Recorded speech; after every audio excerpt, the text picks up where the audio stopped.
الزمالك عقدة بيراميدز ينتصر على بيراميدز المرة، والله ما اعرف السبعة تقريبا في السوبر. وبضربات الجزاء كان ناقصها بس مصطفى فتحي يدخل يشوط، او يعني عامة الزمالك بينتصر على بيراميدز سواء هي كاس سوبر اي بطولة فاصل. الزمالك بيعرف ينتصر على بيراميدز بسهولة. لعيبة بيراميدز دايما بتنزل، يعني مش بتهيأ نفسيا لماتش الزمالك، وانا ما بفهمش ليه بصراحة. ولكن الزمالك عرف ينتصر على بيراميدز النهارده رغم ان بيراميدز عنده اللعيبة الاحسن والسكواد الاحسن والاستقرار اكتر. الزمالك عرف ينتصر النهارده، وبيراميدز يعني كان شبه بدون خطوره النهارده.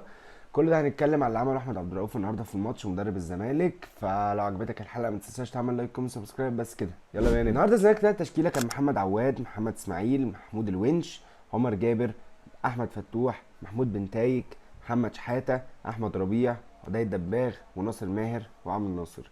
تشكيله كانت كويسه. تشكيله كانت اقرب لل 4 3 1 2. تشكيله كان شكل الفريق فيها كويس بالذات الناحيه الدفاعيه. قدام انت كان ناقصك سرعات كبيره. ده الدباغ لحد ما اتصاب كانت الدنيا فيها مشاكل شويه. لا انت محتاج لعيب سريع، انت محتاج خوان بيتزيرا. اصابه خوان بيتزيرا مؤثره جدا جدا جدا على هجوم الزمالك. ناصر ماهر بيحاول. ناصر ماهر يعني ممكن يكون احسن 200 احسن لعيب في الزمالك الموسم ده. ناصر ماهر عامل سيزون حلو قوي، عالي قوي قوي قوي قوي. ارقام ناصر ماهر مع الزمالك كبيره جدا. الناس ما بتقدرش مستوى ناصر ماهر بسبب اللي ممكن يحصل منه لقطه كل فتره. ولكن بجد ناصر ماهر من يوم ما جه الزمالك هو فارق جدا مع الفريق ده. طيب نتكلم على اللعيب التاني. اللعيب اللي عايز اتكلم عليه هو عمرو ناصر. عمرو ناصر امبارح قدم ماتش يعني بصراحه كان سيء جدا. اللعيب اكن اداء يعني لعيب معتزل، لعيب بطيء مش قادر يتحرك مش قادر يعمل حاجه. في فرق سرعات كبيره قوي بينه وبين حتى مدافعين بيراميدز. هو بجد ما كانش قادر يتحرك. وده اللي هيخلينا نتكلم عن البدني بتاع الزمالك السنه دي بسبب يانيك فيريرا.